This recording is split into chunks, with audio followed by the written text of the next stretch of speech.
Ladies and gentlemen, I want to welcome you to the most influential urban conservative talk show in the world. Yes, ladies and gentlemen, it's the Exceptional Conservative Show, yours truly at the helm.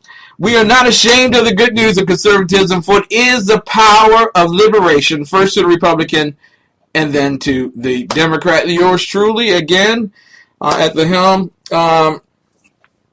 Two beautiful women. Are three actually now. Okay. Jumping in here.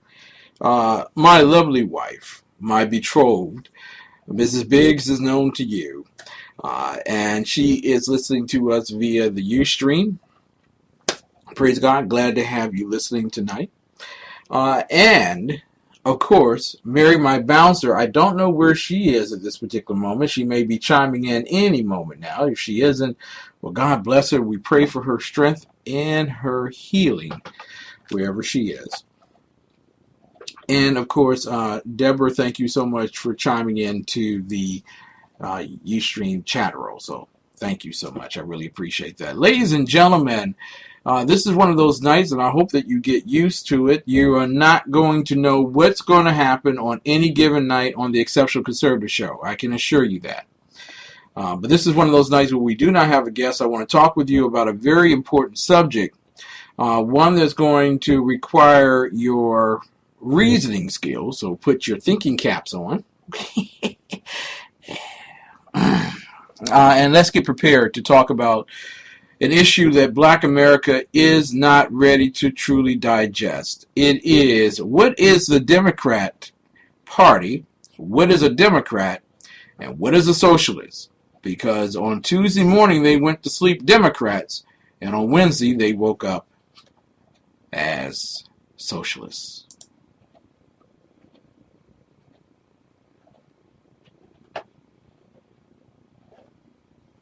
Time now for us to pledge allegiance to the United States. Put your hand on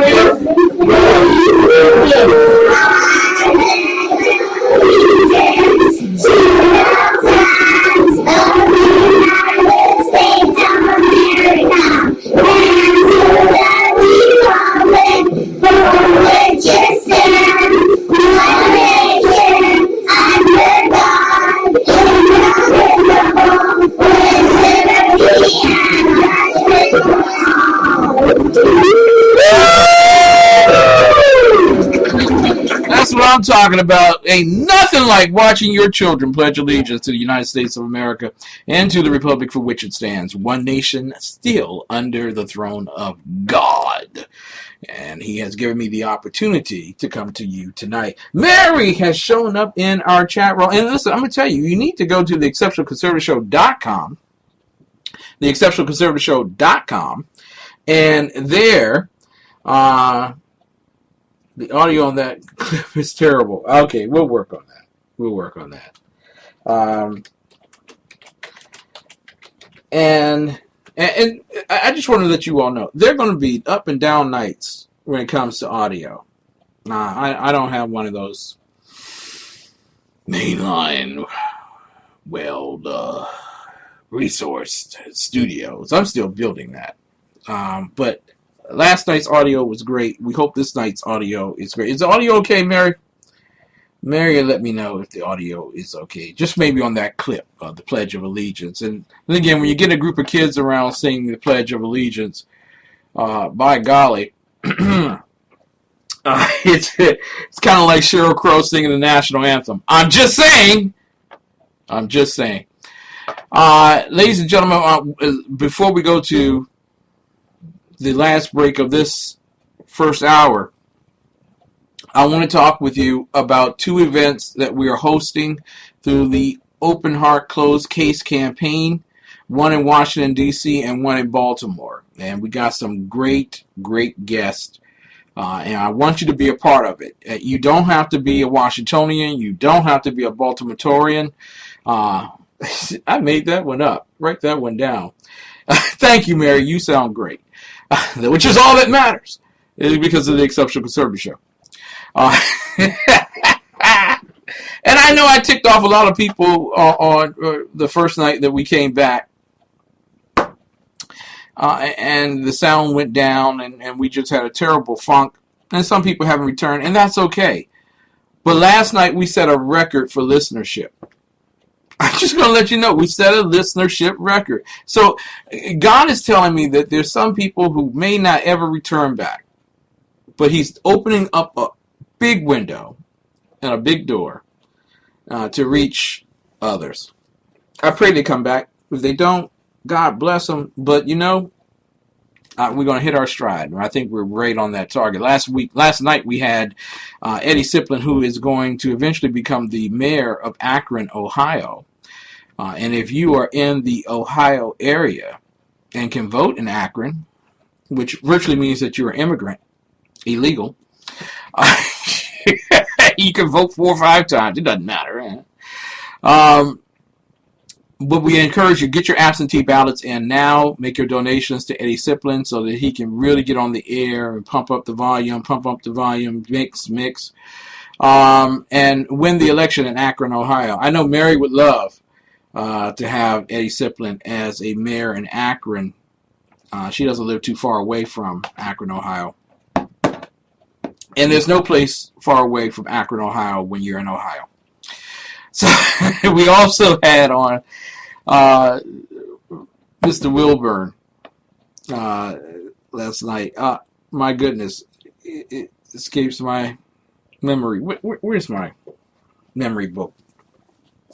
I'm going to have to start taking my vitamins, people, because some things are beginning to escape me. Derek Wilburn. I was right. I was thinking Derek Wilburn was on with us last night, wrote an article in Town Hall in American Thinker. I want you all to make certain that you read about the number of white people pretending to be black. You say that I pretend to be white. Well, guess what, buddy? White people pretending to be black. And quite frankly, it is repulsive. It really is. Especially when you go really out there on the totem pole and you act as a member of Black Lives Matter. I'm just saying, out there, way out there. And also releasing the Kraken. Yes, we had with us Ralph Chittum's, a good friend of mine, D.C. GOP vice chair. Hope that he becomes chairman of the GOP here in D.C. It would be a change of pace. It would be a breath of fresh air, I would say. A breath of fresh air. Wouldn't you say, Buffy? Oh! So I want you all to know. Please encourage the D.C. GOP to do the right thing. Make certain that Ralph Chittum's is the chairman. And what a wonderful, wonderful thing it would be if Ralph Chittum's became chairman of the GOP. You would not have to worry at all about the tendency of the camera to be affixed on one black person whenever they have a race. And I really thought this was really racial and very superficial of the Democrat Party, since we're going to talk about them tonight. They had one race question, and they went to the black guy who was way in the back, way in the back. I think he was the janitor, and they pulled him in to read the card. But way in the back, he asked a question about race, and then you didn't hear any other black questionnaires or whatever. I don't even think Don Lemon asked too many questions last night. This is not your... Actually, I think it's fast becoming your slave ancestral Democrat Party. And so, really disturbing. Really disturbing. In fact, when we come back from our break, I want to begin with an exploration of what Democrats say they are today. I want you to understand something. People who walk around and say that I'm a Christian and never read the Bible worry me. They do. They worry me in this particular fashion.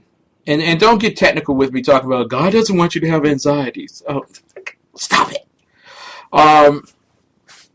They worry me because they don't know what they're signing on to, and yet they choose to say they follow someone. Now, I don't know. Maybe it works with your children.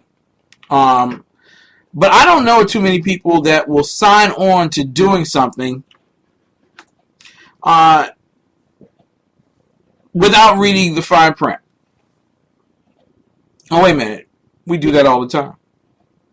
Well, tonight we're going to take a look at the fine print of what makes somebody a Democrat. And I want you to see how slavery was eventually sewn into the fabric of the Democrat Party, not to elevate the black man, but to continually, purposely, and eternally destroy the black man and his family. I'm just going to show it to you, and then you're going to have to make a decision for yourself. You see, you signed on to the Democrat Party, never knew what you signed on to, but you can't be a Republican. You hate the Republicans because of something, and you don't even know what that something is. I was watching O'Reilly tonight, and I know I'm going to go to the break real quick.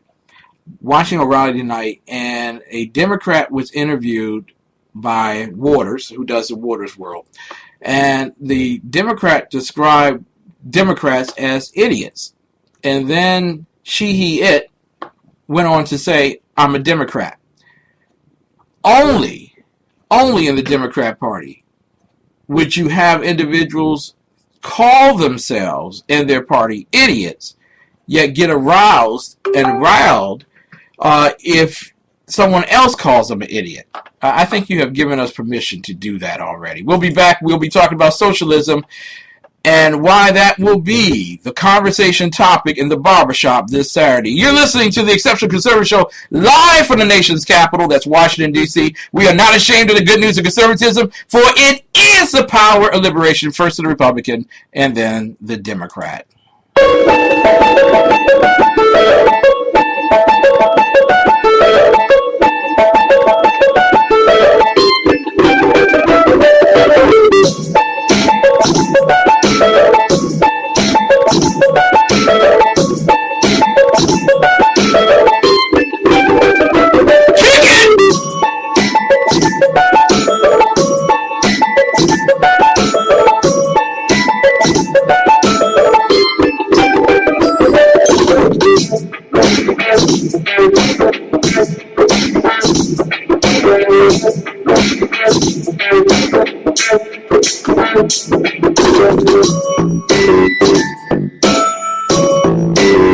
I'm sorry, this has got a little I Dream of Genie in this thing. You know what I'm saying? Kick it! All right.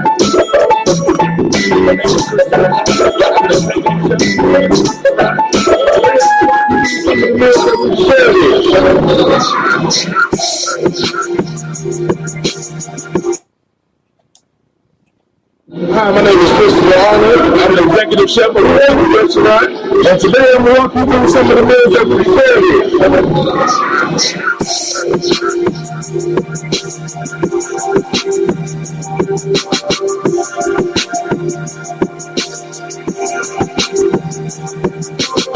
So I'm going to make it a big salad. We use the fresh Italian sausage, cooked good and sliced it up. Our pizza is in-house made. Our pizza sauce is in-house made. So everything is fresh and delicious.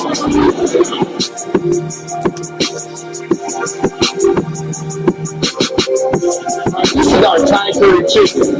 The sauce is made with coconut milk and the Thai red curry. It is juicy chicken thighs with what is a mixed festival, served with jasmine rice and pita bread.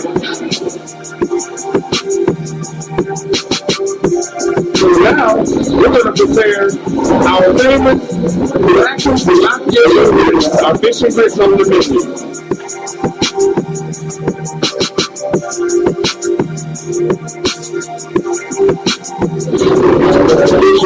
And I'm really incomplete.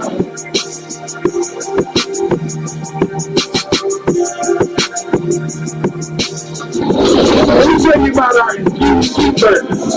We keep the spice up just a little bit with our infused sauce. We start off with 80-20 USDA ground chuck hand patty burgers, like snap around the burger, and we're going to grill it to perfection. After I flip the burgers, we add the sauce and then cook on it until it's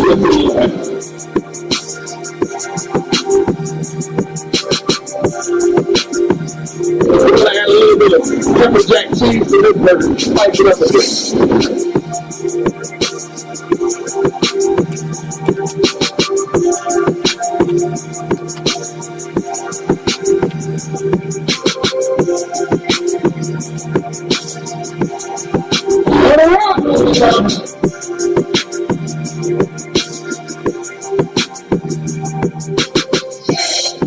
Ladies and gentlemen, it is not an error. It is not a mistake. It is merely fate.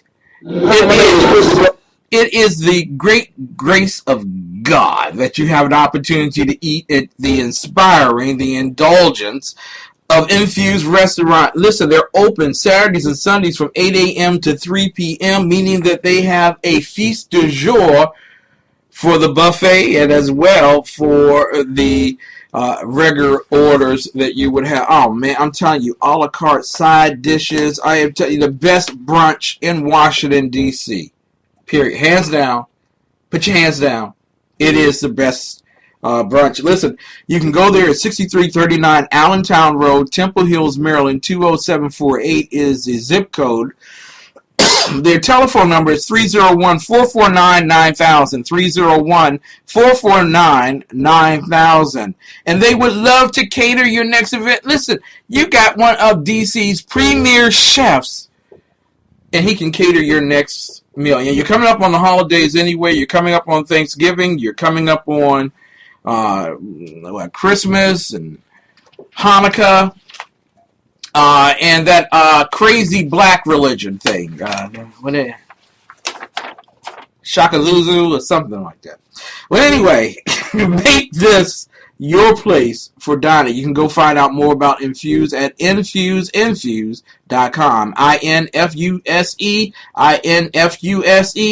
infuse.com. We're going to listen to a little bit of The Unpleasant Blind Guy, and we shall return. Time to waste.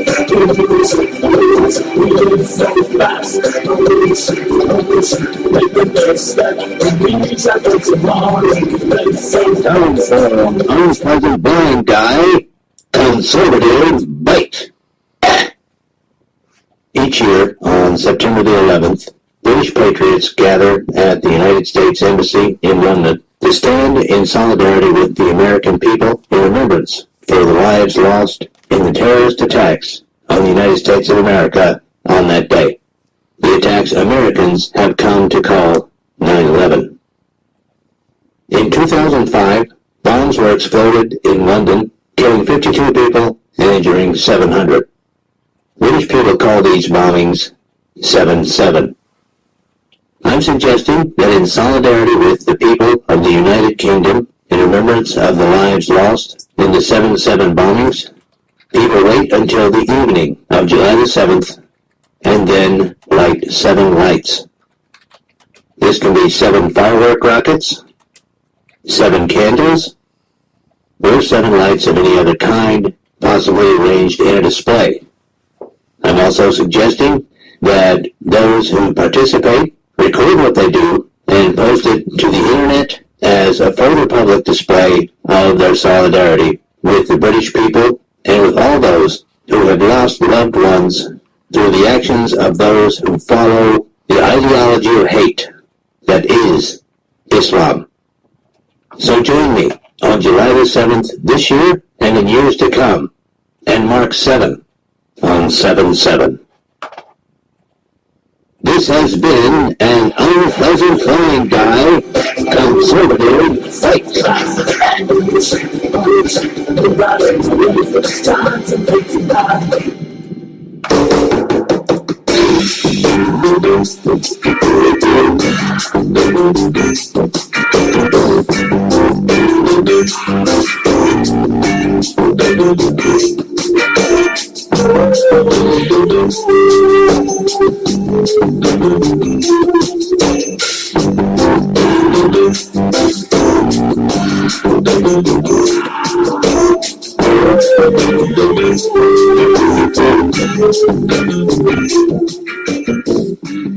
You know who we need right now?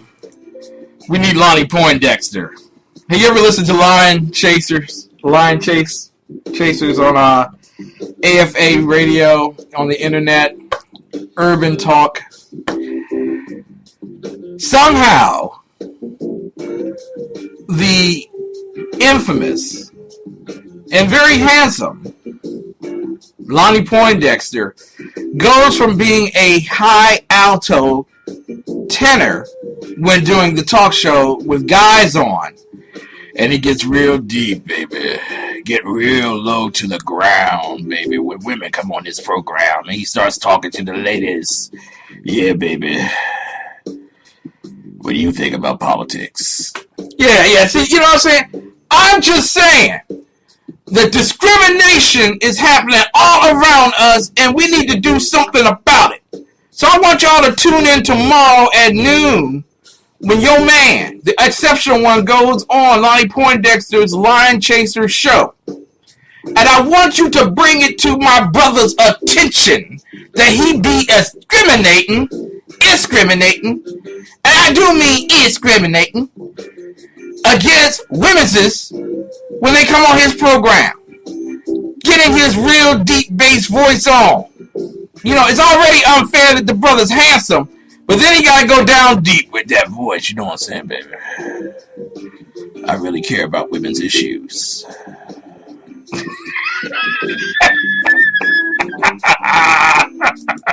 Ladies and gentlemen, you're listening to the Exceptional Conservative Show.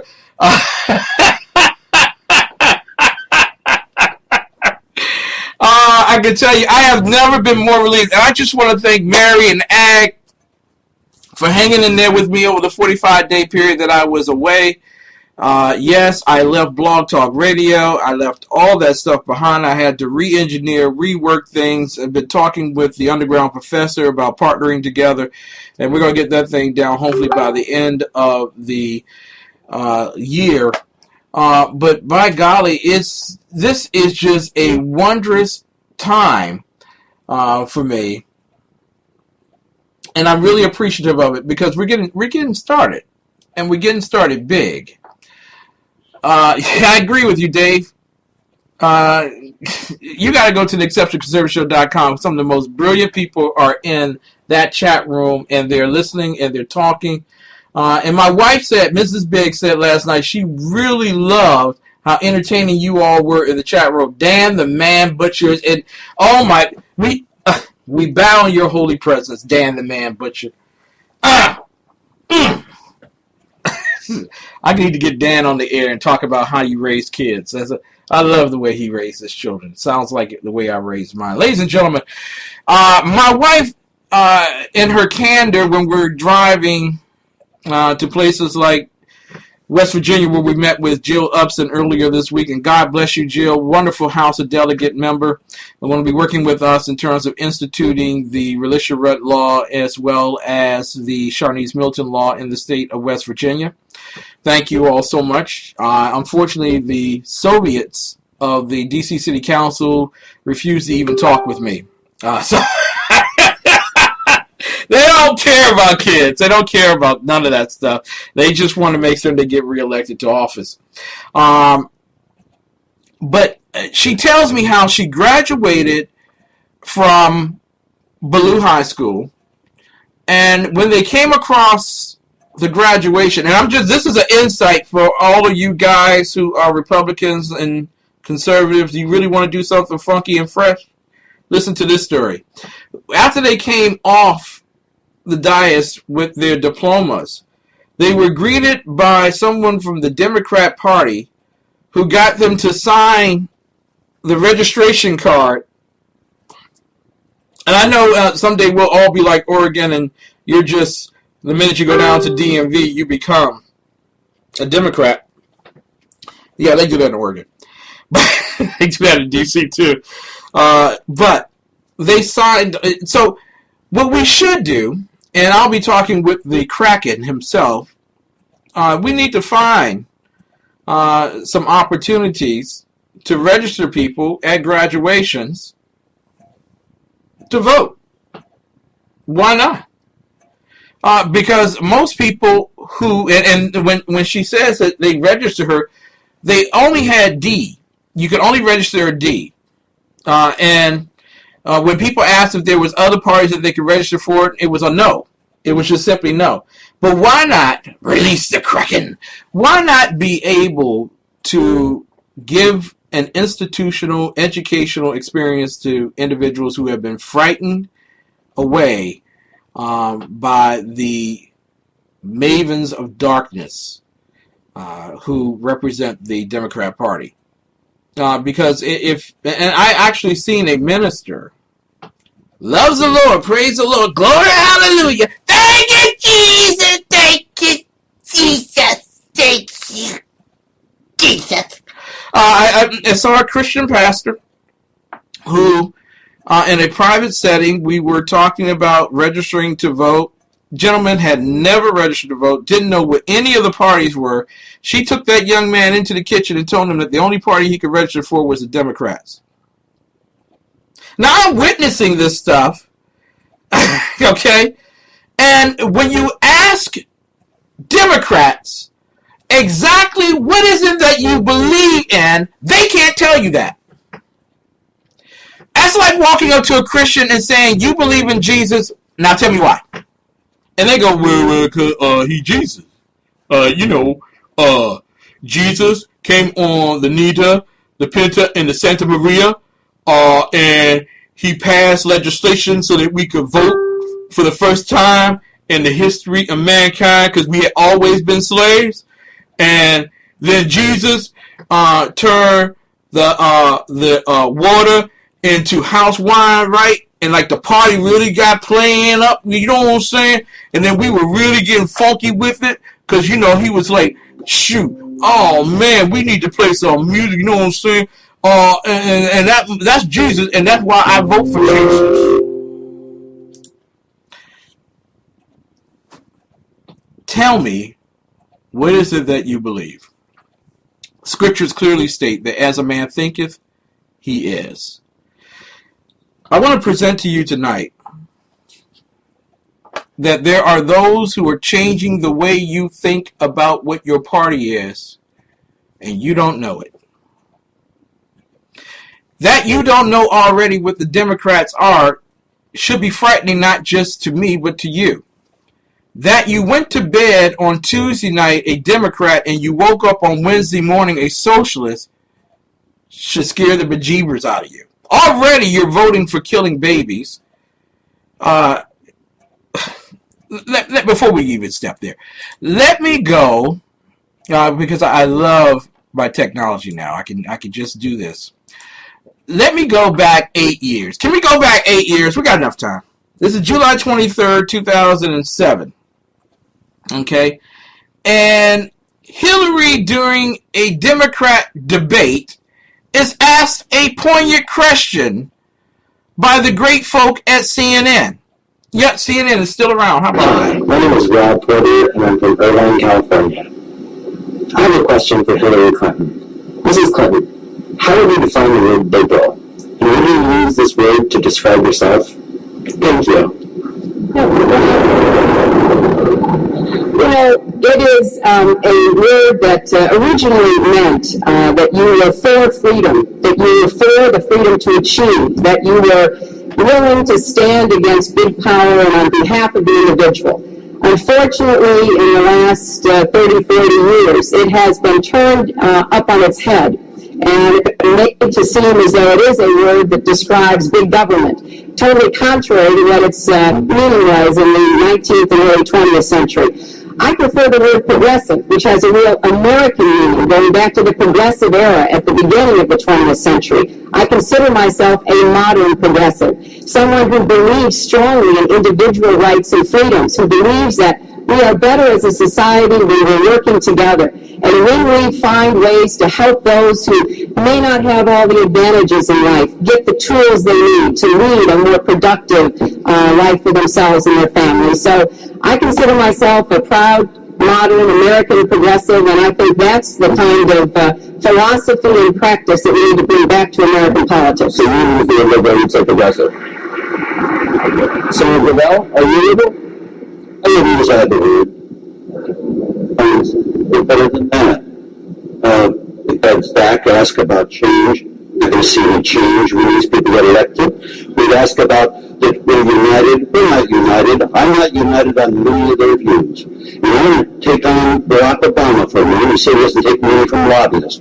But he has 134 bunglers. Now, what does he think that is? And besides that, he has received money from a Robert Wolf, the head of the USB Bank in the United States, who raised $195,000 from this bank, who has lobbyists in Washington. It's a foreign-owned bank. Senator Obama, going to let you respond? And we're not going to listen. Because we know it to be true. Now, notice how she parlayed the truth into a lie. And you, in order to be a great, well, actually, let's just put it this way. In order to be the average politician, you must first be a lawyer. In order to be the average politician, you must first be able to convince yourself that no matter what you say, it is the truth. To be a great politician, you must not only know that you are telling a lie because you tried to convince yourself that you were telling the truth, but you must be so tremendously committed to the lie that you told that it sways individuals who live by truth to accept your lie as truth. You have to be a master salesman. Now, they blame Donald Trump for being a quote-unquote capitalist and master salesman, but he is good at what he does. I have, for you, an individual who is good at what she does. That's Hillary Clinton. Liberal, when we look at the Latin term of liberalis, it means free man. So literally, by the mid-17th century, going into the mid-19th century, you had philosophers who had built their reasonings and explanations for how governance should be done, not as in the enlightenment of the French Revolution, but in the enlightenment of the Founding Fathers, in which they accepted a common premise first, that they could not make men free, they were already born free. And so a liberal accepts the fact that you are created, which is why she doesn't want to be called a liberal in the first place, because she believes in evolution. You cannot be both a creationist and an evolutionist. But you have to believe that the rights have been given to you by someone greater than you, and that someone greater than you cannot be equal to you. Hence, as a liberal, you believe that you were created in the image of God, born free to all men who were not supposed to exercise their civil unrest and illiberality through slavery, through corruption, through manipulation, through all of the horrendous things that are done and called a politic today.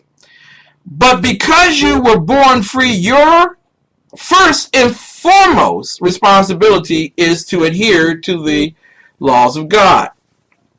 That means that you can't go around calling yourself Caitlin one day and then Bruce the next. So, I also, in terms of looking at that particular term, the term liberal meant that it was suitable for a gentleman. Suitable for a gentleman. So there is a sense of civility, and there's an expectation of civility in terms of dealing with the term liberal. And so when we talk about liberal today, which has been corrupted, this is the modern definition. So we have come afar from the original Latin definition of what liberal meant. The modern definition, which is ascribed to individuals like Baracus Husseinis Obama and Hillary Clintonus, and so on, it is ascribed in this fashion: open to new behavior or opinions and willing to discard traditional values. To be a liberal in the framework of which the original Romans wrote Latin, you accepted traditional values, you cling to them, your opinions were not based on hypothesis but on fact and law, and your behavior met for the aggrandizement of society and not for its debacle. Not to tear it down. It was supposed to uplift it, protect it, and serve it. So when someone calls themselves a liberal today, it would be along the lines of what we as conservatives call ourselves. And this is why I want you all to pay close attention for those who are tuning in at home on the down low, who don't want to let other people know that you're listening to a conservative radio program. The reason why she wants you to call her a progressive is simply because, type that in there, it more fits in a better context what she really is. The term progressive, when we look at the original origin of it, okay, means to go forward. If anybody remembers Lenin's painting, and you see the tanks and you see the men with guns and they're moving forward, and he says, go forward.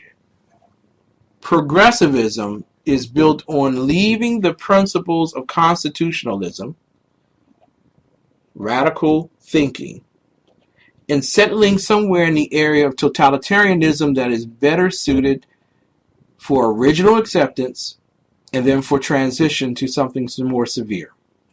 Socialism is the bridge that gets you eventually to communism. Marxism is a tool that's used to gin up upheaval amongst the races and amongst the classes. And in fact, Jesus referred to only two classes of people, rich and poor. We have politicians today who believe in a middle class. When Jesus spoke of rich and poor, he spoke of those who were rich in the sense that they knew that they were flawed, and poor in the sense that they thought they were perfect. We have assigned monetary value to what is rich and what is poor. And when you think about the concept of rich and poor, we are richer we're in the top 3% of all the wealth in the world, the United States of America. The poorest welfare recipient in Washington, D.C. will get at least $40,000 to $45,000 of taxpayer benefit. Healthcare, welfare, USTARE, iCare, it doesn't matter. You just go on and on. But there is money that's being taken from one group and given to another group. Now, in the days of yore, we thought of that Robin Hood scenario as really maliciousness against a ruled society. Okay? Stealing. Remember, Robin Hood, he's robbing from the hood. He's taking from someone and giving to someone else. That's why if you accept the principles of progressivism, leaving the traditions behind, that means that the money you make is yours, and you make a contribution to the government to protect and to serve. Once you start leaving that, then you become institutionalized and you believe that someone else's wealth belongs to you so that you can use it for your betterment, instead of allowing that individual to make a decision for themselves. The difference between liberalism and progressivism is that liberalism says that a man will pursue truth to the point that he's free. Progressivism says, I will believe the lie to the point of destruction. We have $18 trillion in debt. When we look at the real numbers, $100 trillion outstanding that one nation will never be able to repay. Many of us have bought into the lie that we call ourselves progressives, thinking that that is somehow a betterment, when actually it's the causation of your destruction. I want to take you now to not only 8 years ago. Let me bring you up to speed a little bit. I want to play for you what she says 8 years later in a Democrat debate for the presidency. Oh, wait a minute, she's running again, which required, the Democrat Party only requires that you're old and white in order to win. That's basically it, or to run. Plenty politicians evolve on issues, but even some Democrats believe you change your positions based on political expediency. You're against same-sex marriage, now you're for it. You defended President Obama's immigration policies, now you say they're too harsh. You supported his trade deal dozens of times, you even called it the gold standard. Now suddenly last week, you're against it. Will you say anything to get elected? Well, actually, I have been very consistent over the course of my entire life. I have always fought for the same values and principles, but like most human beings, including those of us who run for office, I do absorb new information. I do look at what's happening in the world. Take the trade deal. I did say when I was Secretary of State 3 years ago that I hoped it would be the gold standard. It was just finally negotiated last week. And in looking at it, it didn't meet my standards for more new good jobs for Americans, for raising wages for Americans. And I want to make sure that I can look into the eyes of any middle-class American and say, this will help raise your wages, and I concluded I could not. So concluding, though, with all due respect, the question is really about political expediency. Just in July in New Hampshire, you told the crowd you, quote, take a backseat to no one when it comes to progressive values. Last month in Ohio, you said you plead guilty to, quote, being kind of moderate and center. Do you change your political identity based on who you're talking to? No, I think that, like most people that I know, I have a range of views, but they are rooted in my values and my experience. And I don't take a backseat to anyone when it comes to progressive experience and progressive commitment. When I left law school, my first job was with the Children's Defense Fund. And for all the years since, I have been focused on how we're going to unstack the deck and how we're going to make it possible for more people to have the experience I had, to be able to come from a grandfather who's a factory worker, a father who's a small business person, and now asking the people of America to elect me president. Just for the record, are you a progressive or are you a moderate? I'm a progressive, but I'm a progressive who likes to get things done. And I know how to find common ground, and I know how to stand my ground, and I have proved that in every position that I've had, even dealing with Republicans who never had a good word to say about me, honestly, but we found ways to work together on everything from reforming foster care and adoption to the Children's Health Insurance Program, which insures 8 million kids. So I have a long history of getting things done rooted in the same value that I've always had. So yeah, I got to ask you this question. What exactly are your values if you're constantly throwing your values out? What are your values? There are no values. There are no experiences because only new experiences count.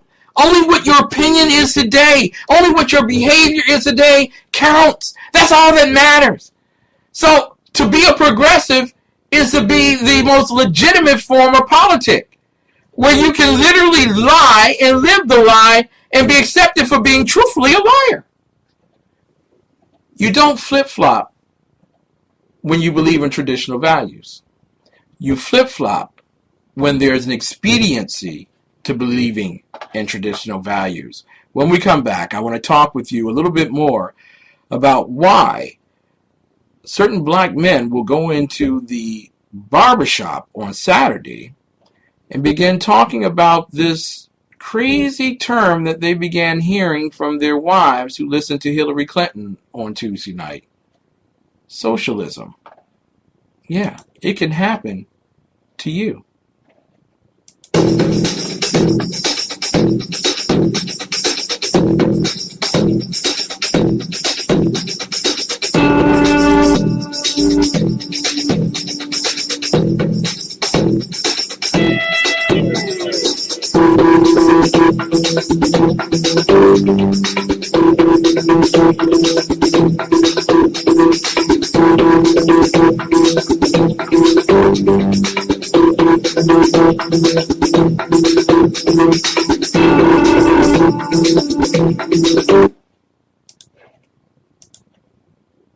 Hi, my name is Christopher Arnold. I'm the executive chef of the restaurant, and today I'm going to walk you through some of the meals that we share here.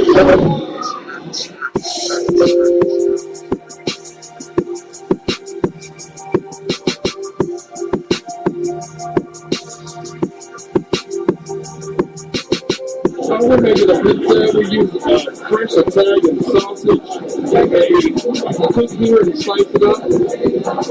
Our pizza cup is in-house made. Our pizza sauce is in-house made. So everything is fresh and good.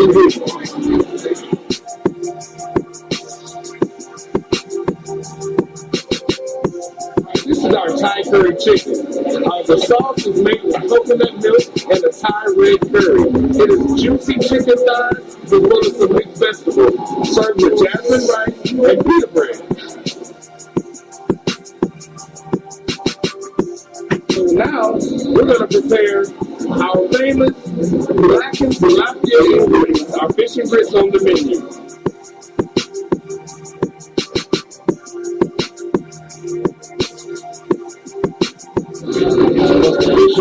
And our meal will be complete.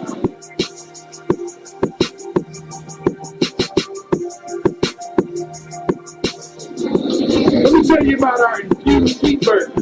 So we keep the spice up just a little bit with our infused sauce. We start off with 80-20 USDA ground chuck ham patty burgers, like half a pound of burgers, and we're going to grill it to perfection. After I flip the burgers, we add the sauce and then cook on it until it looks good.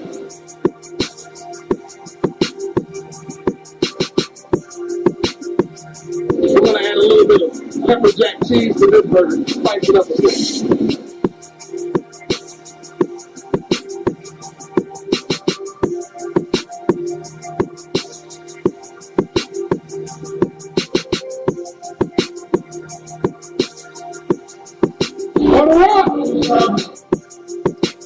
Inspire, indulge, infuse. Baby, I am telling you, you want some good food. 6339 Allentown Road, Temple Hills, Maryland, 20748 is the zip code. The telephone number, and I'm going to tell you right now, you need to order or reserve your spot for brunch. It really is one of the best brunch spots in the city, in Washington metropolitan area, period. And you all know how I love to eat. I mean, just look at the swell. Look at that man. Can't you tell he loves to eat? 301-888-9300. 301-449-9000, 301-449-9000, www.infuseinfuse.com, www.infuseinfuse.com. Ladies and gentlemen, you too can advertise on this particular program. It's very simple, very easy. All you have to do is go to theexceptionalconservatorshow.com. There is a rumor, and it's only a rumor to my black people who I'm still waiting for my black card, that over 100,000 people listen to the show on a nightly basis. And last night we had our largest listening audience, and I'm quite certain that as people begin to realize that I'm back on the air and that we're ready to rock and roll going into the election season, more and more people will be listening to us. Why not get your message out like Infuse? I mean, can you imagine what their restaurant will look like once people realize night after night, listening to this particular program, that they have the best menu, not only in the city, but in the region probably. Ladies and gentlemen, your product and your idea and your novelty is just as important as Infused Restaurant. Make it your business. Go to theexceptionalconservatorshow.com. Scroll down to the area where it talks about advertising and look for the name of Garfield Williams. That's my advertising guru. Talk with him and we'll get your stuff on the air. We are around the world, baby.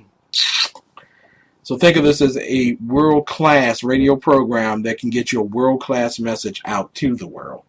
Ladies and gentlemen, we're talking about what Democrats believe in. And then some would be so crude as to think that they really don't believe in anything. Well, subject to discussion.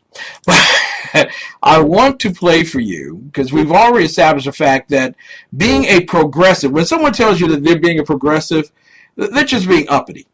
That's just bourgeoisie. They're just being a little uppity. I'm progressive. I think things through before I make a decision on them. Are you a monkey or a man? What is it? The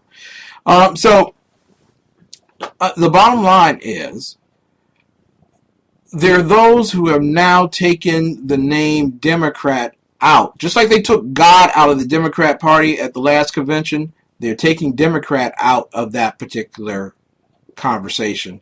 And now we're beginning to focus on what Karl Marx started back in 1865 with a letter to Abraham Lincoln. It was a threat that someday, the way they thought, would take over America. I want to play for you someone who could be the next president of the United States of America.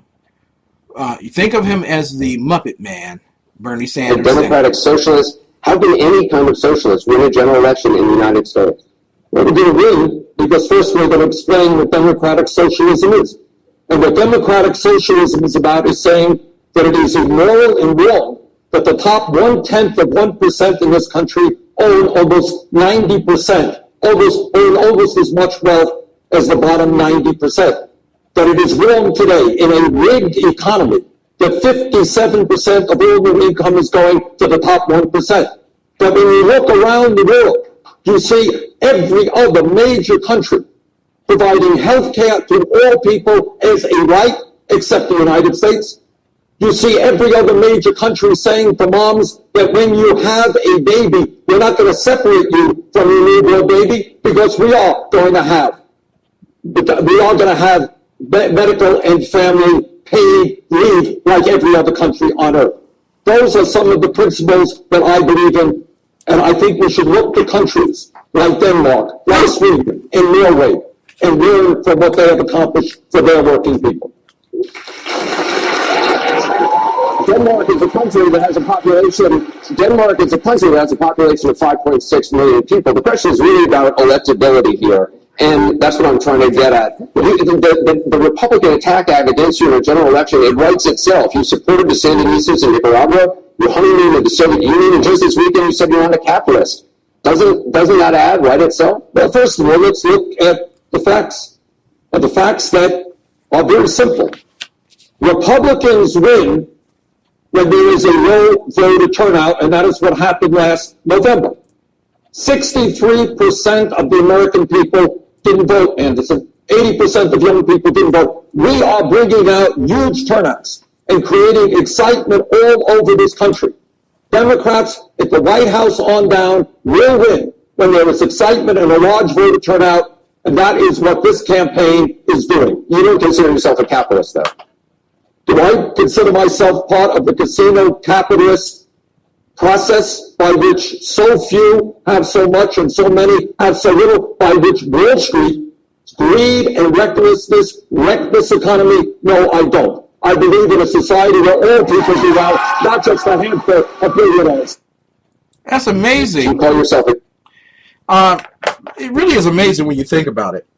And you're listening to the Exception Considered Show live from the nation's capital, Washington, D.C. I'm your host, Kim McClinton.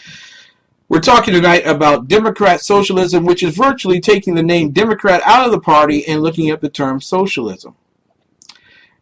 We can get into a great debate in terms of whether that's happening overtly or covertly, but as of Wednesday night, when you get the question, can a socialist win in America, there has been a fundamental transformation of the United States of America. That fundamental transformation did not happen with Obama, but it has ended with Obama. You see, the transformation began back after the 1860s at the end of the Civil War, when the Democrat Party, angered over the fact that they had been beaten and blustered, angered over the fact that now black people would be able to vote without their encumbrances, virtually put in a condition of equality with all men, sought an upper hand. They started the Ku Klux Klan to fight against those who preferred freedom to be free men. And they aimed at something called Reconstruction. Now, the reason why they aimed at Reconstruction was very simple. As long as there is a sense of instability, they could always count on their power and rulership. I want you to understand and write this down, Mr. and Mrs. Urban Listener, on the down low. Where there is instability, there will always be Democrat rule. Meaning rule of progressives, meaning rules by men and women who desire not traditional values, not traditional laws, not laws according to the creator of the heaven and the earth, but those who seek their own gain. You see, that is the Robin Hood effect. And let me explain something to you about Robin Hood. What is the principle behind Robin Hood? The principle around Robin Hood is either to cause a dependency issue by which wealth doesn't come from people working and creating wealth themselves, but it comes from someone taking it from someone and giving it to someone else. And thus, if you take wealth from a wealthy man and give it to a poor man, doesn't that make the poor man now wealthy? Well, yes, it does. But the wealthy man, except for those who inherited it, of course, and if they worked hard to keep their inheritance, and it includes them, the wealthy man has used his individual intellectual prowess, has used the resources that were given to him by God, and has worked hard to create a system that not only profits him, but also profits those who have the opportunity to work in it. Because before then, we were merely servants or slaves, without the possibility of ownership of land, of property, and certainly intellectual capital. What makes us different? What makes us different is that there are those who have the philosophy of Adam Smith and John Locke, who believed that you, the individual, graced by God, are the king of your own household, subject to the same authority, power, and recognition given to the king of the state in which you live. Progressives don't believe that. Progressives believe, like Robin Hood, that if I take from someone else and patronage other people, those who have received the patronage will only support my endeavors. And thus, I cause instability in the work system or the capitalism system, if you wish to go that far. And in the same neighborhoods where people have a dependency now on me. So when they seek wealth after they have expended their wealth, having not developed the skill set necessary to create it, although Deuteronomy 8:18 says that we have all been given the power to make wealth, some of us have never experienced making wealth, and some of us, in fact, are jealous over the fact that other people do exercise their gift in making wealth. And we'll speak against them every Sunday morning when they get the opportunity. So what happens? You create angst between men of success and men of reason. You create distance between the laborer and the owner. You create distance between the man who has a little bit more and the man who has a little bit less. You create anxiety and hatred because you believe that because a certain person is a color of skin, that they are either superior or inferior to who you are. Having all of that instability makes it easy for people to constantly blame someone else and not themselves, and also depend on the kindness of thievery to get their wealth.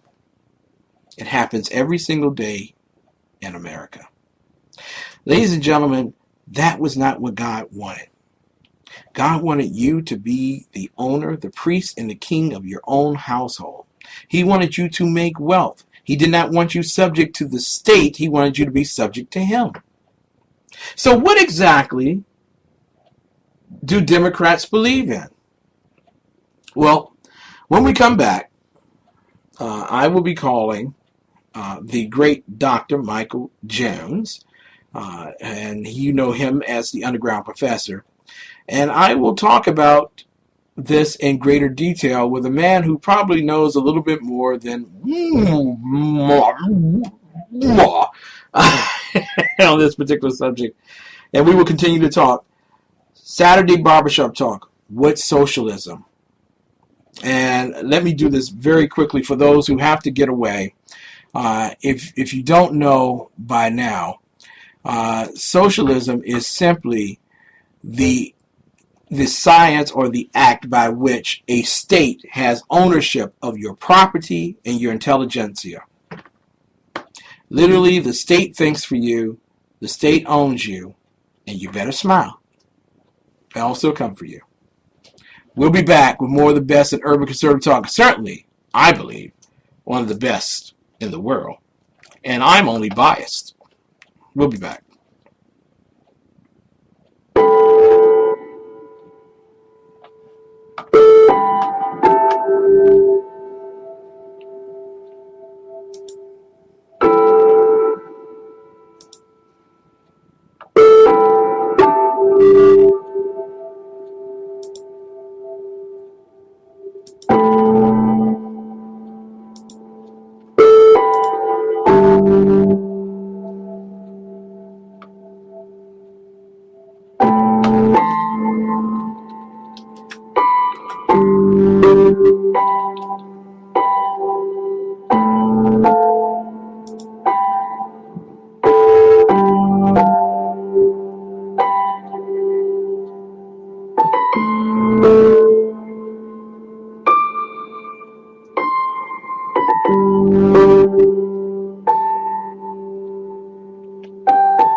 Stands one nation under God, indivisible, All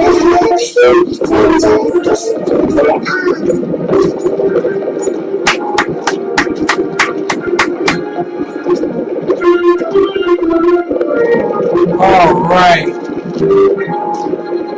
Ladies and gentlemen, I want to welcome you back to the most influential urban conservative talk show in the world. Yes, thank you. Thank you, baby. I was just giving my deep bass voice like Lonnie does on his own program. You know, like, I need to have a little drinkity drink. Yeah, this is coming to you from SHR Media's My Little Drinkity Drink. Whatever you do, don't mess with Texas, baby. We mean it. We mean it. We'll take it to you. I swear we will. Ladies and gentlemen, listen, we're not ashamed of the good news of conservatism, for it is the power of liberation, first to the Republican and then the Democrat. Yours truly at the helm tonight, Dr. Jones will be joining us, but I wanted to make clear in the last segment, we just left, Bernie Sanders was making it very clear that in order for us to have a socialist state, there are two things that you need outright. You have to guarantee employment. You have to guarantee work. Well, what is the only way that you can guarantee work? Well, you have to take over all of the operations and ownership of property. Well, how do you do that? Well, you can do that with eminent domain. Number one, that's a great tool to use. Number two, you can use it with regulation by stating in regulatory affairs that you can guarantee someone a job for 16 weeks as long as they pay taxes. And they may not pay enough into the system to guarantee them the 16 weeks. But what you have done is tied the hands of the employer to make them offer a benefit that may not necessarily be consequential to their bottom line. So, ladies and gentlemen, guaranteeing work. Meaning that even if you're not good at what you do, you still got a job. Even if you have babies out the yin-yang, you still have a job. Even if you don't produce at the greatest level, you still got a job. Well, we heard about that in the 60s and 70s when I was growing up, and we were told that it was Russia, where people were guaranteed work and guaranteed a wage, but it did not guarantee them success in terms of keeping out of poverty. In this particular country, you can go back over history and look over time and see that this nation has done well, and the people in this nation have done well because not too many generations are repetitive in the field of poverty.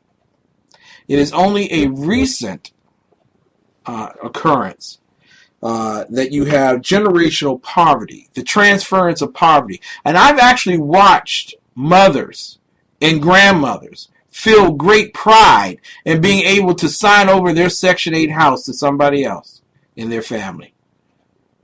That's not inheritance. You were not intended to be there in poverty forever, and neither were your children. But the dastardly thing is for conservatives like me to say, you know what, we don't want people to be comfortable in poverty. Poverty is its own tool to motivate you out of itself and into what we call the comforts of wealth. Ladies and gentlemen, let me take my little swig here.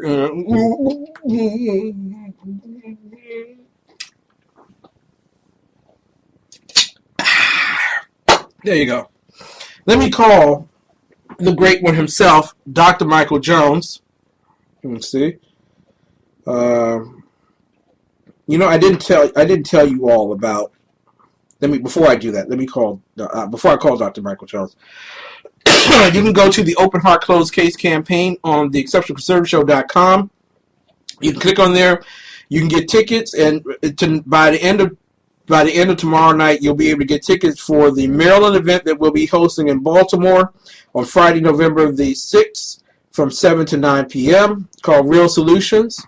And Bishop Wellington Boone will be in attendance.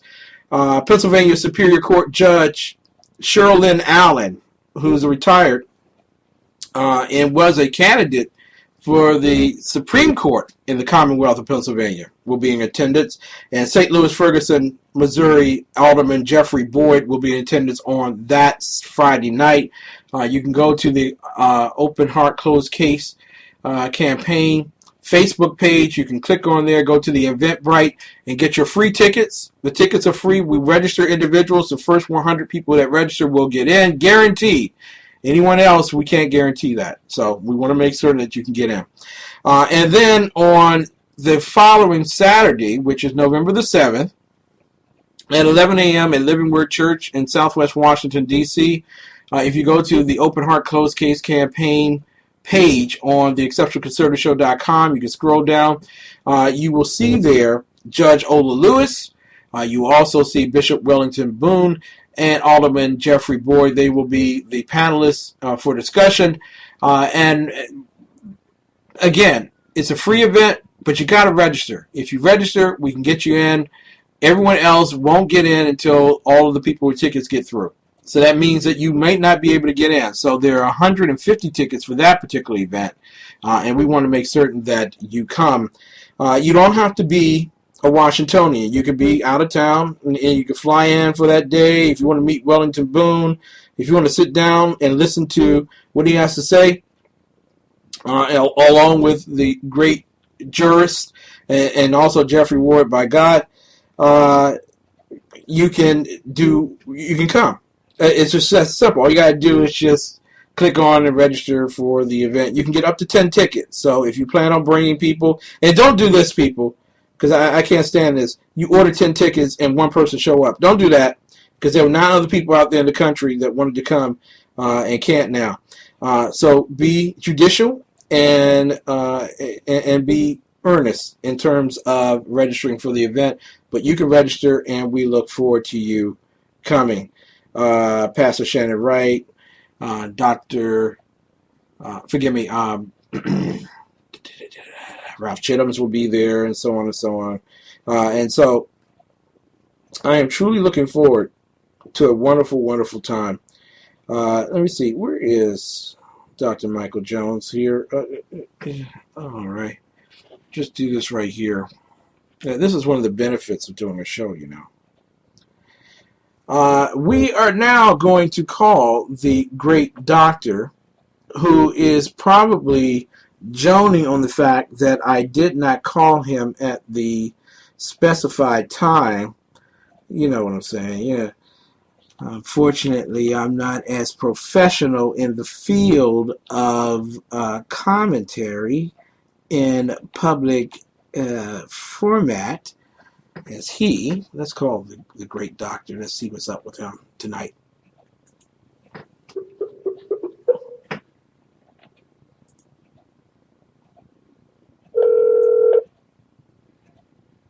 Please leave your message for 81789. All right, so apparently the professor is not here. All right, and so Mary, make a note. Make a note, Mary. I did call. I do not want to hear the professor say that I did not call and that I'm only doing this to be cruel to him. I would not do that on purpose.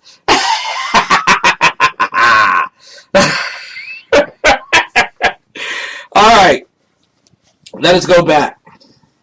So this is the thing that kills me, and I don't know if it kills you, or, you know. But when you ask people exactly what they believe in, they cannot tell you what they believe in. Let me give you what the Democrats believed in. Okay? And in fact, let me read these principles to you, and you tell me if they are Democrat or Republican. Number 1, resolve that the federal government is one of limited powers, derived solely from the Constitution, and the grants of power shown therein ought to be strictly construed by all the departments and agents of the government, and that it is inexpedient and dangerous to exercise doubtful constitutional powers. Meaning, ladies and gentlemen, it doesn't matter if you have a pen and a pad or a phone. If the Constitution said you can't do it, you can't do it.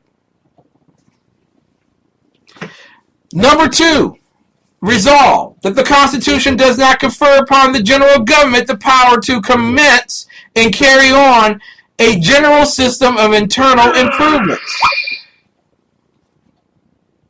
Ladies and gentlemen, what that means is that it is not up to the federal government to handle the affairs of men, but the states. Resolved, number 3, that the Constitution does not confer authority upon the federal government, directly or indirectly, to assume the debts of the several states, contracted for local internal improvements or other state purposes, nor would such assumption be just or expedient. What you do in your bedroom of your state is your business. If you want to be broke, busted, and disgusted, that's on you. If you want to pay for illegal aliens to go to your school, it's on you. But the federal government should not pay for your crap. Resolve, this is number 4, the justice and sound policy forbid the federal government to foster one branch of industry to the detriment of another, or to cherish the interests of one portion to the injury of another portion of our common country.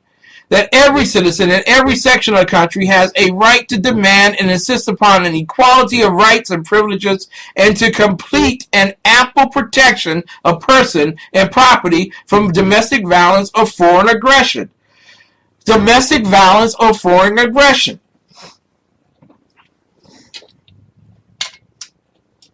The federal government is subject to the authority of the states, not the other way around. Number 5, resolve that it is the duty of every branch of the government to enforce, get this word now, kiddies, to enforce and practice the most rigid economy. I'm going to say that to you again. This is a certain political party, and you tell me what political party says this. To enforce and practice the most rigid economy in conducting our public affairs, and that no more revenue ought to be raised than is required to defray the necessary expenses of the government. What party says that? Wow. Number 6, resolve that Congress has no power to charter a national bank. What? Congress has no power for a central banking authority? They cannot establish that? The Constitution says they can't establish that? Well, yeah, the Constitution says they can't establish that. But what did the progressives do in the 1900s? They established it. But this party did not believe that. And to interfere with or control the domestic institutions of the several states, and that the states are the sole and proper judges of everything appertaining into their own affairs, not prohibited by the Constitution, that all efforts by abolitionists or others made to induce Congress to interfere with questions of slavery or to take incipient steps in relation thereto are calculated to lead to the most alarming and dangerous consequences, and that all such efforts have an inevitable tendency to diminish the happiness of the people and endanger the stability and permanency of the Union, and ought not to be countenanced by any friend to our political institutions. Wow, that Congress has no power. Resolve that the separation of the monies of the government from banking institutions is indispensable. You shouldn't be bailing out banks. It's indispensable for the safety of the funds of the government and the rights of the people. And then number 9, resolve that the liberal principles, free man principles, embodied by Jefferson in the Declaration of Independence and sanctioned in the Constitution, which makes, and remember now, the original Thomas Jefferson Declaration of Independence, my friends, chastised Britain for its slave trade and demanded the slave trade end around the world. Okay, which makes ours the land of liberty and the asylum of the oppressed of every nation, have ever been cardinal principles in the democratic faith. Oh my God, they use the term faith. And every attempt to abridge the present privileges of becoming citizens and the owners of soil among us ought to be resisted with the same spirit which swept the alien and sedition laws from our statute book. Ladies and gentlemen, the party that wrote these principles is the Democrat Party. The year that this is written is 1840. It is the construct of their first political party platform.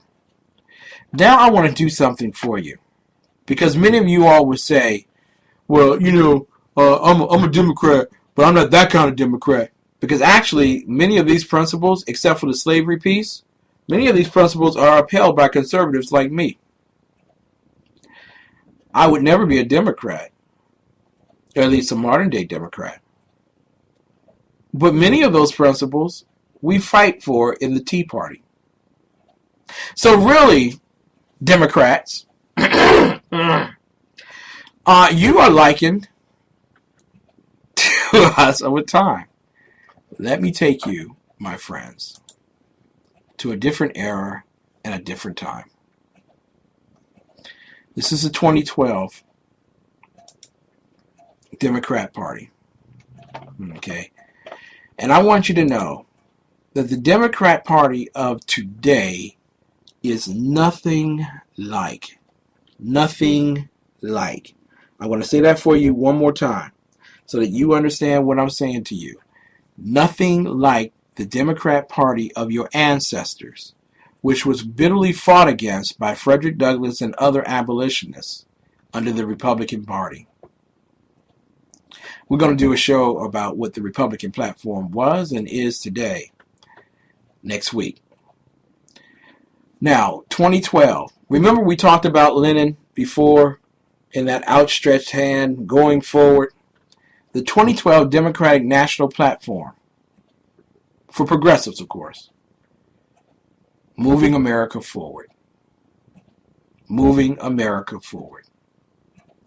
Ladies and gentlemen, socialism has a stranglehold over the Democrat Party. Do you see how far they have been removed just on moving America forward? Okay? Moving America forward. How far they have moved from the principal ideas that were very conservative, that were very traditional, except for the nuance of slavery, which was an aberration, to the point where now they're voting God out of their platform. Let me go over some of the things that Democrats believe. Well, they say that they believe in rebuilding the middle class and the middle class tax cuts and health care. But let's take a look at health care. We believe accessible, affordable, high-quality health care is part of the American promise. That Americans should have the security that comes with good health and that no one should go broke because they get sick. Oh, well, those are all noble challenges and noble causes, are they not? But here's something that we should be uniquely concerned about. Over the determined opposition of Republicans, we enacted landmark reforms that are already helping millions of Americans, and more benefits will soon come. The whole idea that government has the power, has the authority, has the grace and the privilege to take your right away from you to choose your own doctor, to choose your own health plan, to choose your own physicians, to choose your own laboratories, to choose. They've taken your power to choose away from you, and they've given you something called Obamacare. Now, according to reports, Obamacare will cost 52% more next year than it did this year. Now, let me give you something to make a comparison of what 52% looks like in comparison to what 2% looks like. This is 52%. Everybody got that? That's 52%. This is 2%. This is what old people got last year for Medicare. For Social Security increase, cost of living. And what old people found out today, those who receive Social Security, is that there will not be at all a cost of living increase. Cost goes up, income doesn't change. and the people who have been in office who have promised you that your income would change are now asking for you, after they have given you guaranteed health care, not telling you that guarantees of that nature are too costly and that the private industry can better assess and better handle health care. You're left now holding the bag. Affordable health care is not affordable. It's noble, but it does not do what it says. How is it that we could get that passed? Well, our focus was clearly on the aspects of a noble intention to take the pain away from healthcare, to take the brokenness away financially from healthcare, to do something for you that God will do for you in and of himself and in of his own time. Ladies and gentlemen, they also believe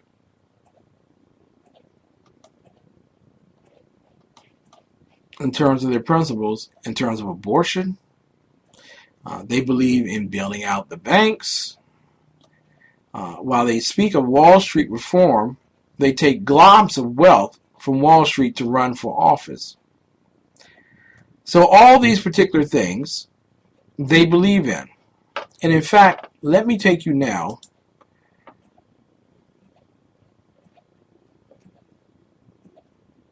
to what the progressives believed in 1924. Can we do that real quick?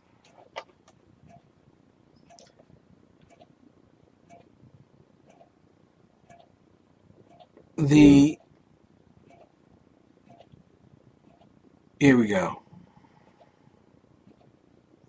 This is what the 1924 progressives believe. We denounce the mercenary system of foreign policy under recent administrations in the interests of financial imperialists, oil monopolists, and international bankers, which has at times degraded our State Department from its high service as a strong and kindly intermediary of defenseless governments to a trading outpost for those interests and concession seekers engaged in the exploitation of weaker nations, as contrary to the will of the American people, destructive of domestic development and provocative of war. We favor an active foreign policy to bring about a revision of the Versailles Treaty in accordance with the terms of the armistice, and to promote firm treaty agreements with all nations to outlaw wars, abolish conscription, drastically reduce land, air, and naval armaments, and guarantee public referendum on peace and war. Wow, peace on earth and goodwill to all men. Yes, peace on earth was the platform of the 1924 Progressive Party. The same party, which is now taken over through the Socialist Party, the Democrat Party itself. Let me read to you what their opening is like under the Progressive Party. The great issue before the American people today is the control of government and industry by private monopoly. Is that not what Bernie Sanders said just a few moments ago? That the Wall Street interests are our biggest threat? And I'll read this for you again, November 4, 1924. The great issue before the American people today is the control of government and industry by private monopoly. For a generation, the people have struggled patiently in the face of repeated betrayals by successive administrations to free themselves from this intolerable power, which has been undermining representative government. Through control of government, notice how there's a constant statement of control. When we come back after the break, we're going to talk about why control, that very word, is the center for why you went to bed a Democrat but woke up a socialist. Through control of government, monopoly has steadily extended its absolute dominion to every basic industry. In violation of law, monopoly has crushed competition, stifled private initiative and independent enterprise, and without fear of punishment, now exacts extortionate profits upon every necessity of life consumed by the public. The equality of opportunity proclaimed by the Declaration of Independence. Whoa, what party started using? Write that date down, November 4, 1924. It will become very important to you as we are studying this issue. The equality of opportunity proclaimed by the Declaration of Independence and asserted and defended by Jefferson and Lincoln as the heritage of every American citizen has been displaced by special privilege for the few, wrested from the government of the many. Did not Bernie Sanders just say that? And he called himself a Democrat socialist, which really means you take the Democrat off and you're really a socialist. And what did Hillary Clinton call herself? I'm a progressive that knows how to get things done. Ladies and gentlemen, when we come back from our break, we're going to talk about what it means to be a socialist in America and why the barbershops on Saturday should be ablaze, and why Frederick Douglass Republicans should be in every barbershop this weekend talking about the difference between being a socialist or progressive and being a free man. You're listening to the Exceptional Conservative Show, live from the nation's capital. I'm your host, the Exceptional Conservative, Ken McClinton.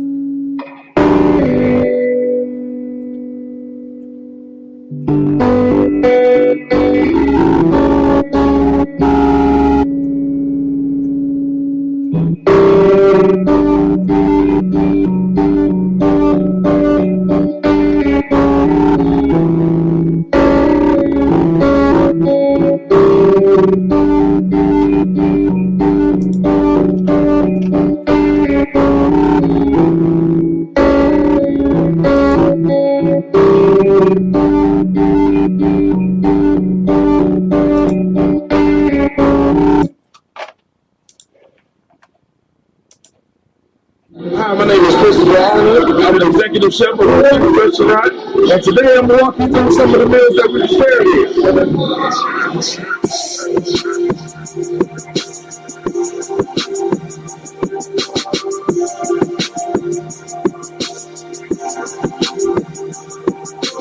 So I'm going to make it a pizza. We use fresh Italian sausage, and they cook here and slice it up.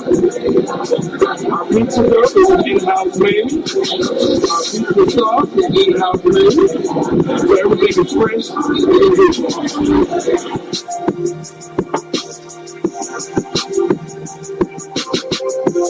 This is our Thai curry chicken.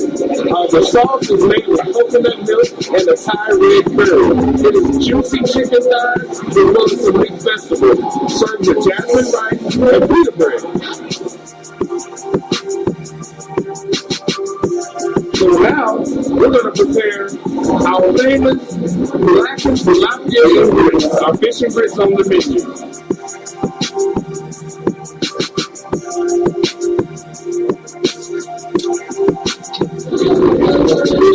And our meal will be complete.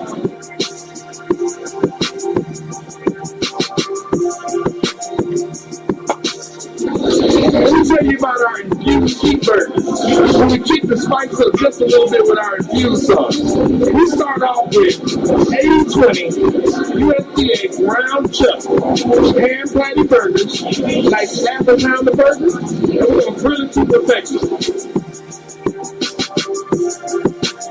After I flip the burgers, we add the sauce and let it cook on into the pan.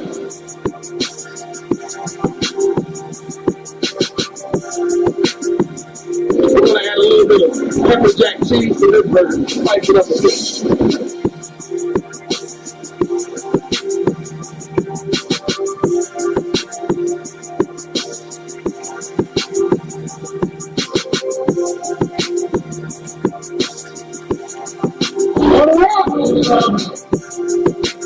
inspire, indulge. Baby, infuse. 6339 Allentown Road, Temple Hills, Maryland 20748. Telephone number 301-449-9000. www.infuseinfuse.com. www.infuseinfuse.com. www.infuseinfuse.com. I like that. We will be right back with more of the best in urban conservative talk. We are talking, what do Democrats believe? What are their values? And we have learned they have no values, and their beliefs are ever changing.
No matter how it knocks them down. So 8, 9, 6, we're going to get cracking one before this is over with. I hear some coming now. There you go, ladies and gentlemen.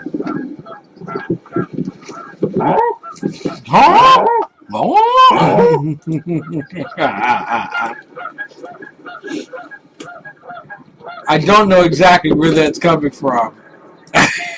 Oh, right there I did.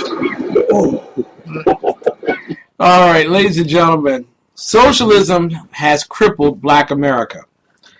Socialism has crippled Black America, and we're going to go virtually straight through in this particular quarter because there's some potent things that you need to be able to speak about in that barbershop, where there will be radicals who will go inside that barbershop and convince the Van Joneses of the world, have their expectations of going into that barbershop and explaining to the brothers, listen, man, there's nothing really wrong with being a socialist, man, because the man's always trying to hold you down, right, G, and right, and capitalism never helped no black people, right, except maybe Oprah, you know what I'm saying?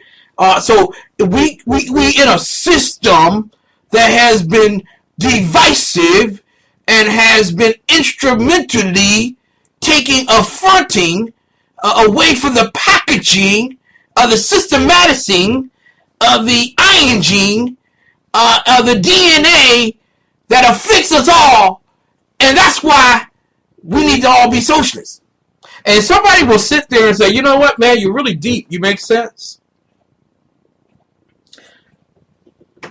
I know some of you all are thinking that I am paying too great a time in the microcosm of political talk, talking to the Black Americans rather than talking to all Americans, but I want you to infer upon a course of action that it does not matter what race you speak to or what gender you ascribe to. Simply put, it is your role and responsibility to defend the Constitution, to defend conservatism, to defend capitalism, and to defend Christianity.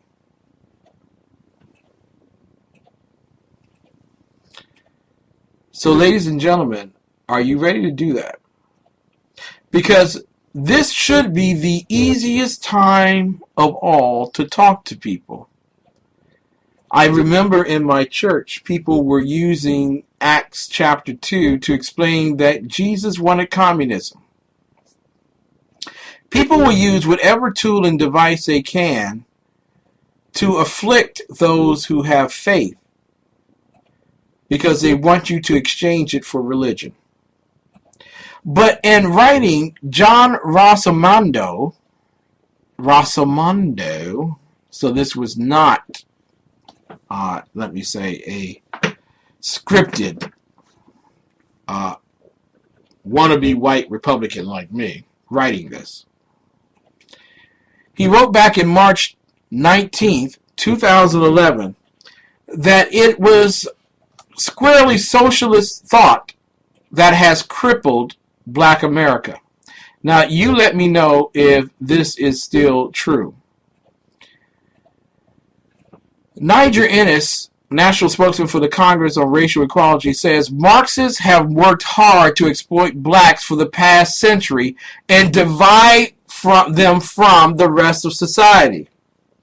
Do you feel tonight, as an African American, that you are divided from society? And who told you that you were? See, it's amazing how you can stand in the same line and people think, I'm in a separate line. That does not make sense. Let me go on. Socialism, Rossomando writes, has been deeply ingrained in the black community since the NAACP's founding in 1909, according to the Socialist Party USA. I want you to take this information. I'm not making this up, people. I'm reading to you exactly as it is. I'm giving you reference sources. This is a writing in townhall.com by John Rossomando, March 19, 2011. That's 4 years ago, over 4 years ago. Socialism has been deeply ingrained in the black community since the NAACP's founding in 1909, according to the Socialist Party USA. The same party that says that there are at least more than 70 African American and others, Hispanic and others, who are members of their party, although they will not say it aloud. And in fact, there have been allegations that Delegate Eleanor Holmes Norton is a socialist and a member of the Socialist Party USA. We pray that she step forward and pronounce whether that is truth or lie. He goes on to write, Rossomando, and NAACP founder W.E.B. Du Bois, I love you, uppity so-and-sos, Du Bois later developed an admiration for Soviet dictator Joseph Stalin and even continued to apologize for him even after many other black intellectuals like Ralph Ellison have repudiated their support for the dictator. Du Bois even received the 1959 Lenin Peace Prize.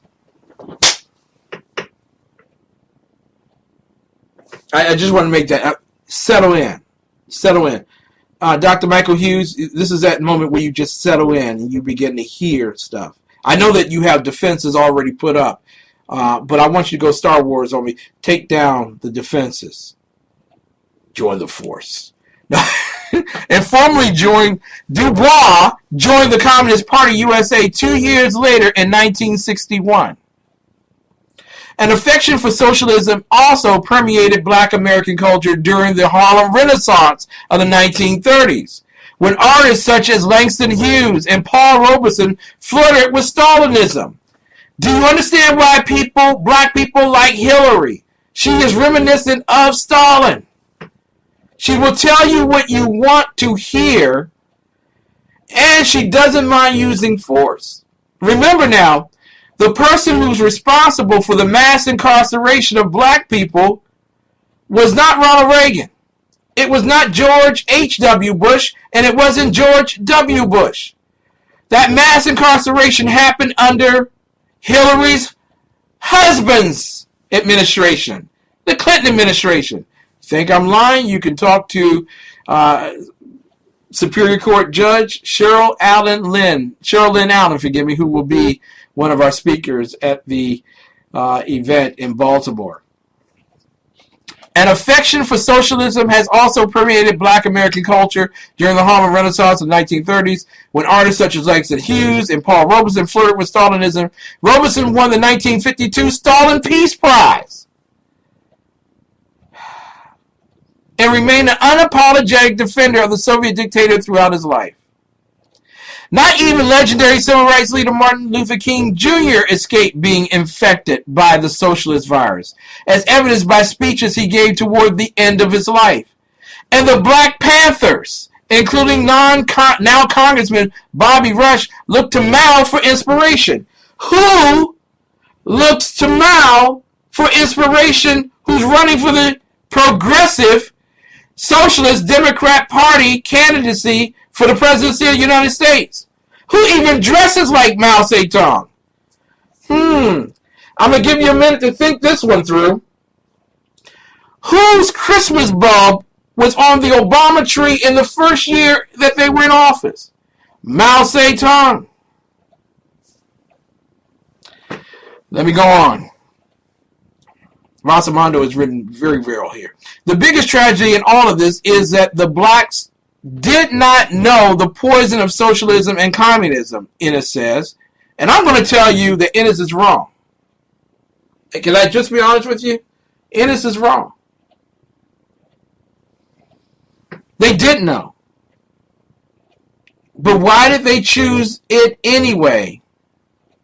Because a privileged few get rewarded and they keep the rest of the village in darkness, and will retaliate if you threaten their revenue source. Ennis says, and they were led to believe it was the only alternative for fighting Jim Crow and pushing back against segregation. The black elite's Marxist dialectic has pit white versus black and rich versus poor, and has disempowered countless black Americans in the process by promoting collective hatred and jealousy. Did we not establish that in the very beginning of this program? This is why, instead of talking about where does Caitlyn Jenner hide her junk, instead of talking about whether Kirk Cousins will win against the New York Jets, instead of talking about whether Tyler Perry will put out another play, at the salon and at the barbershop on Saturday, you need to have a conversation with your brothers, because the Democrat Party that you signed up for ain't the same Democrat Party. They are socialists. They are out to destroy you and your family, your intelligence, your profitability, your family, your property, and your future inheritance. They care not about you. And no one who is a socialist or a communist or a Marxist can point to any country that has been successful implementing any of those strategies. All of them have fallen behind in wealth and have a largesse, in fact, seeming ownership of poverty. But the man be holding me down, man. You know what I'm saying? And people try to make money off of you. Well, what do when you go to work? You try to make money off of someone else. Stop it. Think it through. Don't cross on the yellow.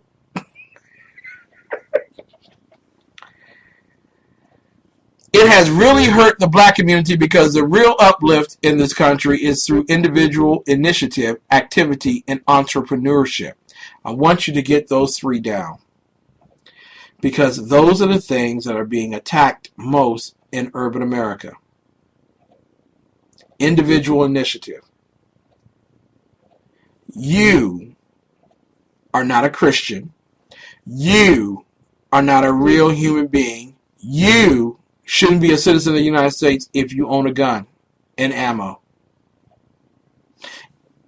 You don't have to go to work. You can be dependent on unemployment insurance, and government will always provide for your need. Individual initiative is being darkened. Activity. Learning in school and having parents that reinforce it at home, that there is supposed to be law and order, discipline, respect, and reverence. No one has to earn your respect. You are a child. No one has to earn your respect. You are a teenager. But you must show both reverence and respect for those who are above you that are elders. I know that your parents don't teach you that, and that's why you're still sitting on the couch wondering when they're going to come home to make your cereal. That's why you got a little boy on the cover of the Obama healthcare thing with his little footies on and a little cup of cocoa with his glasses on, wondering when's the next government check coming. And finally, entrepreneurship. The reason why people hate being the worker is because they believe they have no hope of ever being the owner. And when you have no hope of ever being the owner, then you're not really learning any skills or trying to defy status quo in science or anything else or engineering. You're basically trying to get along to get along. And so what happens is you want your job to stay the same. But you have to understand something about life, time, and economics and business. Things change. Thank God they do. Innovation happens. And so you're supposed to take your opportunity of learning your skills. 9 o'clock says you're supposed to be at work, then you're supposed to be at work at 8:45. I still work on that. That you don't have to work through your lunch break, but you get your work done. That you're not gossiping. That you're not watching whatever. That you're focused on doing your job. Learning the skill set. Showing yourself trustworthy so you can take on greater responsibilities. And with greater responsibility comes an increase in skill set. Comes an increase in income. Comes an increase with job security. And eventually, you're no longer looking for job security. You're looking for an opportunity to create an innovation, to create a job that makes profit so that you can hire people, so that you can be the boss. Socialism is crippling Black America. Bishop E.W. Jackson continues. He says, this mindset that you are owed something and everything has to be the same for everybody is a very dangerous and insidious attitude that has crept into the Black community. And you know where the creeping began? Creep. You know where the creeping began? It began in the church. Where you had individuals who couldn't preach the gospel because they didn't have a PhD.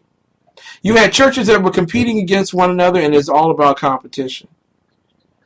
You might have a man of God who's fired up, knows the scriptures, knows the Greek and the Hebrew, but doesn't have a master's of divinity, doesn't have a PhD, may not even have a bachelor's of science. But he's on the end of the bench while you have your number one player coming in on Sunday mornings telling the little girls that we make mistakes sometime, and God forgives you for the mistakes that you make if you ask Him. So if you got to make a mistake, go do it. God will be with you. Is that not what you say when you tell them to go to reproductive health centers that are opened by Planned Parenthood? Planned Parenthood, which does 97% of its business is abortions. Yes, minister, you pushed that child to kill a baby. You someday will be responsible. Pray up. Ask for forgiveness. Rosamondo goes on, and I'll skip over to another item that I have. Barack Obama's 1995 book, Dreams from My Father, illustrates his collectivistic and conformist mindset because the president relates that he chose to associate with Marxist professors and discuss the ideas of Marxist thinker Frantz Fanon to avoid being mistaken for a sellout while he was at Columbia University in the early 1980s. Selling out.